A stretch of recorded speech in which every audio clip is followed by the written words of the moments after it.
ये सही जगह है भाई, देख रहे हो, एक कदम उधर मतलब नीचे हैं।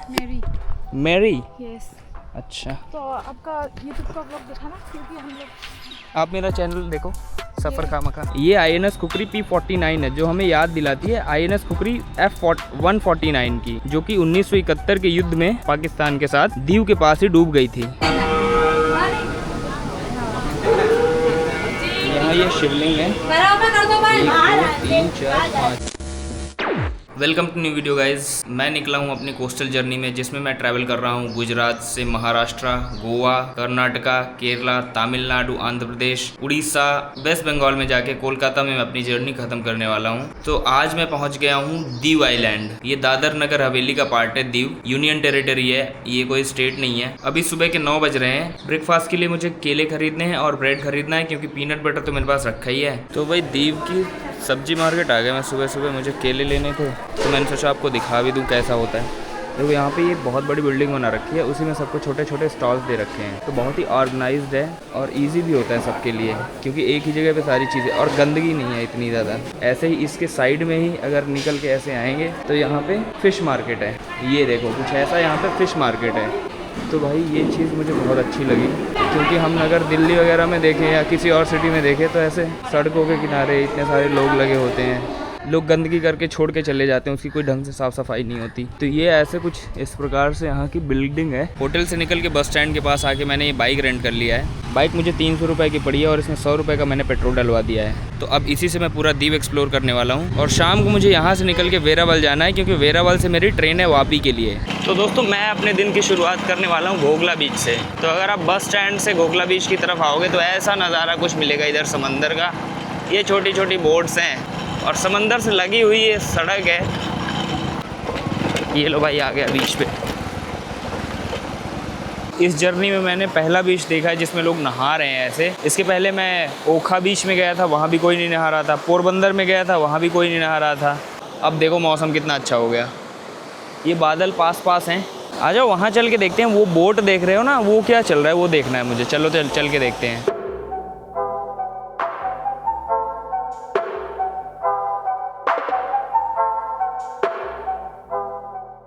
तो अगर आप घोघला बीच पे आते हो तो यहाँ पे आपको एडवेंचर वाटर स्पोर्ट भी मिल जाएगा। ये सामने आपको दिख रहा होगा, इसमें जेट स्की जो है ना ये वाला, ये 500 रुपये में पड़ेगा। उसके बाद पैरासेलिंग भी होती है 800 पर पर्सन में। डिस्को राइड ये वाला जो है 500 पर पर्सन में। इसमें ये आप कपल राइड भी ले सकते हो, ये भी 500 पर पर्सन है। उसके बाद वो जो अभी बोट आई है वो स्पीड बोट है, वो 300 पर पर्सन है। उसके बाद ये है बनाना राइड, ये आपको 500 पर पर्सन में पड़ेगी।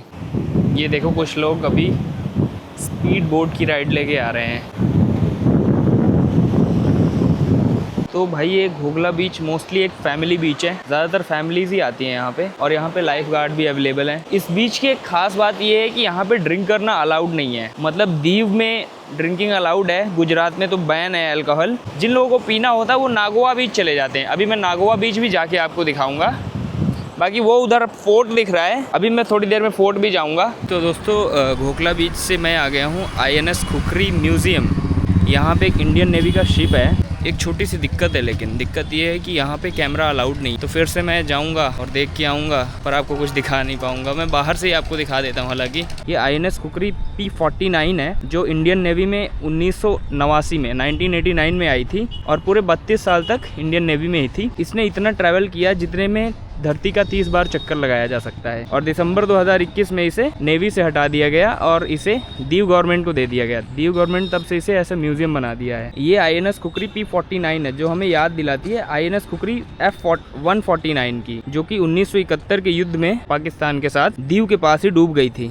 तो दीव फोर्ट आ गया हूँ, ये सामने रहा। तो भाई एंट्री ले लिया। ये 100 रुपीज़ का ये टिकट है। दीव फोर्ट पोर्टुगीज़ ने 1535 में बनवाया था। ये फोर्ट एक ट्रीटी के बाद बना था, जब गुजरात के सुल्तान ने पुर्तगीज़ को दीव में बेस बनाने की परमिशन दी थी। फोर्ट की लोकेशन काफ़ी स्ट्रेटेजिक है। 3 तरफ अरेबियन सी से घिरा है और एक तरफ लैंड से कनेक्टेड है। इसके अंदर आपको पुराने कैनन्स, एक जेल, सोल्जर की बैरक्स और एक चर्च देखने मिलते हैं। यहाँ एक लाइट हाउस भी है जो अभी भी एक्टिव है और शिप्स को गाइड करता है। ये देखो 3 तरफ से समंदर से घिरा हुआ है। ये देखो वो उधर रहा पानी कोठा। ये एक तोप मैं आपको दिखा देता हूँ कैसे फायर करते थे। तो इसमें गोला भरा जाता था, उसके बाद ये देखो यहाँ से फायर होता था तो उसमें आग लगती थी, फिर वो फट जाता था। 1624 लिखा हुआ है इसमें। चलो आगे की तरफ चलते हैं। ऐसे कुछ ऊपर चढ़ के ये लाइट हाउस के लिए जाना पड़ेगा। ये रहा अपना लाइट हाउस। कुछ मरम्मत का काम चल रहा है यहाँ। काम चल रहा है भैया यहाँ पे? काम चल रहा है। क्या कर रहे हो आप लोग? हैं? एलिवेशन। अच्छा, ऊपर का ये बना रहे हो हैं, ऊपर का जिससे कि ये पानी से ख़राब नहीं होगा, ज़्यादा दिन चलेगा। हैं? लो भाई, लाइट हाउस तो आ गए, बट यार मुझे ऊपर जाना था, ऊपर चढ़ के देखना था कैसा व्यू आता है। पर यहाँ भी ये बंद है। पर लाइट हाउस से व्यू बहुत अच्छा है। आप ये देखो सामने पीछे की तरफ ये है दीव सिटी, ठीक है। बाकी चारों तरफ समंदर ही समंदर, चारों तरफ मतलब तीनों तरफ। ओके, एक तरफ दीव सिटी है। चलो आगे चलते हैं। अभी ना वहाँ उस पॉइंट पे चलेंगे। लाइट हाउस से ऐसे वॉक करके यहाँ नीचे जाना है और फिर यहाँ से ऐसे उधर जाना है। ये लो भाई, ये है व्यू पॉइंट। उधर लाइट हाउस है, वहाँ से इधर आ गया मैं। ये व्यू पॉइंट है। वाह वाह ब्रो, ओह डैम, ये सही जगह है भाई। देख रहे हो, एक कदम उधर मतलब नीचे। ओ भाई साहब, ये काफ़ी सही जगह है। और यहाँ भी देखो ना, छोटी छोटी तोप पड़ी है, एक वो पड़ी उधर उधर उधर। भाई सब छोड़ के चले गए। तो इसकी कहानी बताता हूँ मैं कैसे छोड़ के चले गए। तो 1947 में इंडिया को इंडिपेंडेंस तो मिली थी। ये जो 3 एरिया थे, दीव, दमन और गोवा, इन्हें पोर्टुगीज़ लोगों ने रिलीज़ नहीं किया था। तो 1961 में ऑपरेशन विजय करती है इंडियन आर्मी, उसके अंडर इन सबको भगा दिया जाता है। दमन और गोवा भी जाने वालों में इस जर्नी में। तो इधर पीछे लाइट हाउस आ जाएगा, आप लोग इधर खड़े हो जाओ। हाँ, काला नहीं आएगा ऐसे। ठीक है, व्यू अच्छा आ रहा है। अच्छा है, ठीक है। लेकिन मैं एक बोलता हूँ आपको, बोलो बोलो, बताओ। हाँ चलो अगेन से चीज़ अगेन।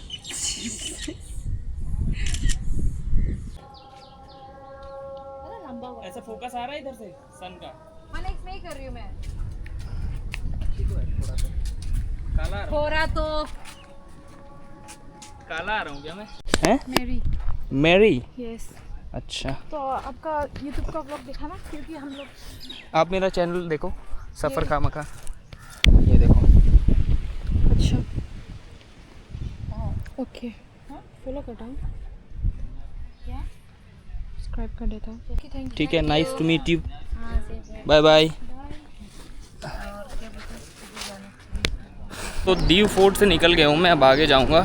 तो बस थोड़ा सा ही वॉक करके सेंट पॉल चर्च आ गया मैं। सामने आपको दिख रहा होगा। अभी अंदर चल के इसके देखते हैं। तो ये जो चर्च है, इसको अराउंड 1610 में बनवाया गया था।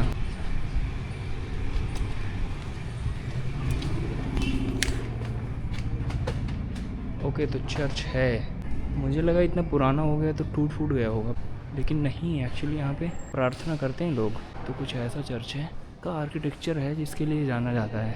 ये जो सामने आपको मूर्ति दिख रही है, ये मदर मेरी की मूर्ति है। और कुछ इस तरह से ये चर्च है। और इस चर्च के सामने वाला जो एरिया है, वहाँ पे दिसंबर में काफ़ी सजावट वगैरह होती है और म्यूज़िक वगैरह चलता है। उसको बोलते हैं फीस्ट ऑफ सेंट पॉल। तो ये बिल्डिंग 400 सालों से ज़्यादा पुरानी है। तो भाई मुझे जाना था नायदा केव्स, और ये आपको दीव वॉल दिख रही होगी, ये नायदा केव्स का रास्ता है। बट यार ये बंद है, अभी कहाँ से जाएंगे? देखता हूँ कुछ और रास्ता है तो निकालता हूँ। तो भाई नायदा केव्स के बगल से ये रास्ता है, उधर केव की तरफ जाता है। और इधर कुछ तो कंस्ट्रक्शन वर्क चल रहा है। तो मैंने किसी एक बंदे से पूछा, यहाँ जो कंस्ट्रक्शन वालों में से है, तो उसने बताया कि यहाँ पे 2 साल से वर्क चल रहा है। ये वर्क ख़त्म होगा दिवाली पे, और दिवाली के बाद से केव खुल जाएगी सबके लिए।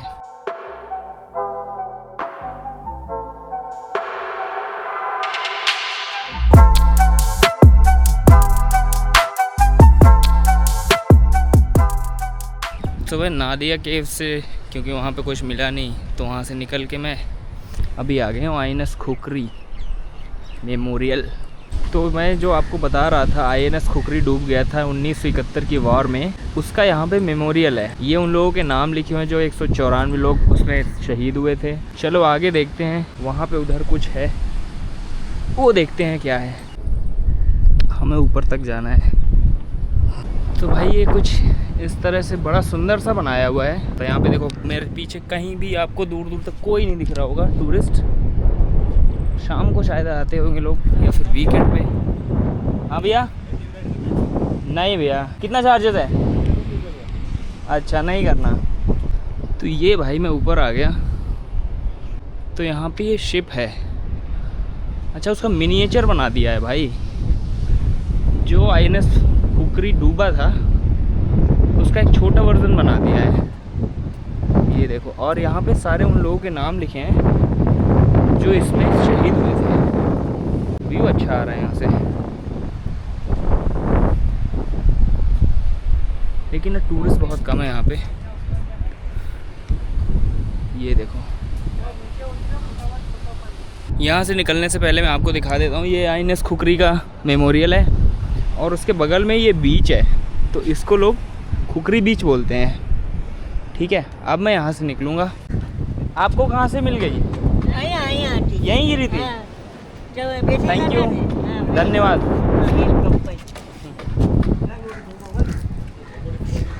तो मेरे बाइक की चाबी गिर गई थी और उन आंटी को मिल गई। उन्होंने पहचान रखा था कि मैं यहाँ से जा रहा हूँ। तो जब मैं वापस लौट आ रहा था तो लौटते वक्त उन्होंने मुझे रोका और चाबी दी कि ये लो तुम्हारी चाबी गिर गई थी। ये लो भाई, खाना आ गया, गुजराती थाली। ये 190 रुपये में है। तो खाना हो गया, अच्छा था खाना। अगर आपको दीव में खाना खाना है तो बंदर चौक है, यहाँ पे रेस्टोरेंट है काफ़ी, जहाँ पे आप रिजनेबल प्राइस पे अच्छा खाना खा सकते हो। शाम के बज रहे हैं 4 और 5 बजे एक बस है जो दीव से वेरावल जाएगी। उस बस में मैं जाने की सोच रहा हूँ। तो अभी मेरे पास सिर्फ 1 घंटे बचे हैं और मुझे एक्सप्लोर करना है श्री गंगेश्वर महादेव टेम्पल और नागोआ बीच। तो अब मैं यहाँ से निकलूँगा श्री गंगेश्वर महादेव टेम्पल।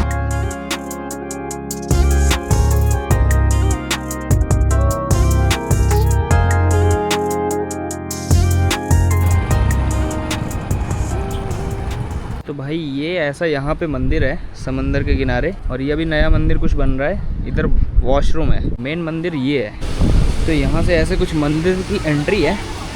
अंदर जाके देखते हैं, अगर कैमरा अलाउड है तो सब कुछ देखेंगे। ओके,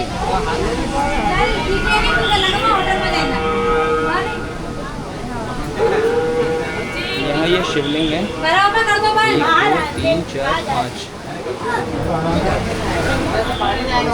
अच्छे से बना लेना। ये देखो, ये कैसे घूम रहे हैं। वाह,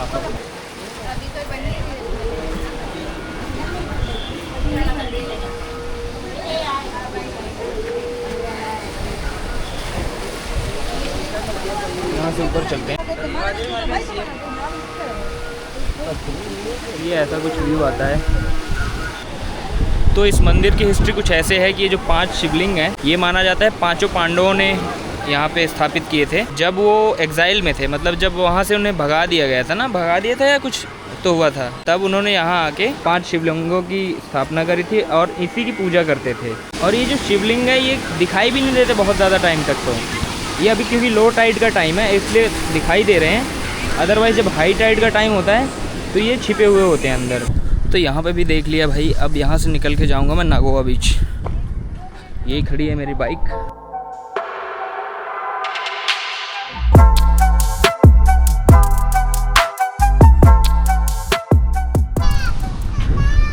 तो भाई नागोआ बीच तो आ गया मैं। ये कुछ ऐसा है। जो ये नागोआ बीच है ये सबसे फेमस बीच है पूरे दीव का।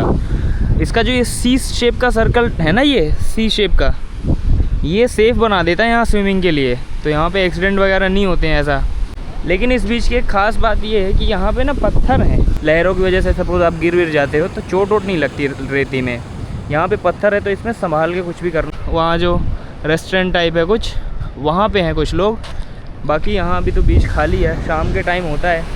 तो भाई बीच से निकलने का टाइम हो गया। अभी मुझे यहाँ से निकल के जाना है, बस पकड़ना है।